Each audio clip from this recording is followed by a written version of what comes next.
Um, what is life on a label like? And what I mean by that is like a lot of the artists that I interview and then myself are very much so indie, where it's like, for me, I'm almost like, I feel like I want to stay indie my whole career, even if like a label approached. And then for other artists, it's just like, it's hard to get signed. So I don't get that viewpoint of like what it's like to be on a label. Like what is vague, but like what is life as an artist on a label like? So I feel like it would probably be a more evident difference if I lived in Nashville, because I'm far away. I have a bit of a different, like, I still live in New York, so it's kind of like long distance working, but I will go down there every few months and like work with all of them. And it's really just having a team, like a team who believes in you, who always back you, who supports your dream, pushes your vision, like connects you with people.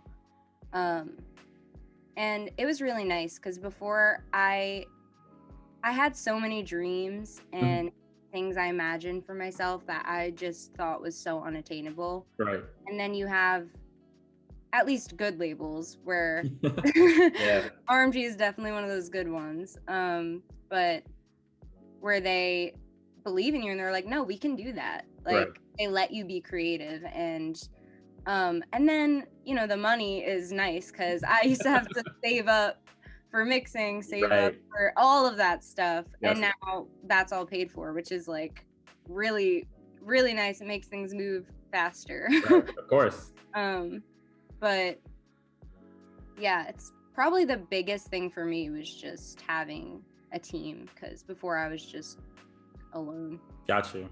It's kind of unfortunate because like I have noticed that label has almost become synonymous with like bad or evil to some people. Like I live on Twitter talking to artists and people. And recently someone was like, oh, like, you know, they were talking about Andy might be leaving Reach. And people were talking about that. And someone was like, well, yeah, like it's a label. All labels are bad. Eventually I'm just like, I don't think that's the case. Like if all labels were bad, no artist would ever sign. Yeah. And, artists find success on labels. So like you said, good labels are supposed to do these certain things. Not all labels are good. I will say, I feel like being a Christian label should at least lend you to being better to people, at least not like screwing people over. Definitely. But yeah, so I think that if it's the right, you know, move for a person, that being on a label can be very helpful, instead of horror stories that people hear.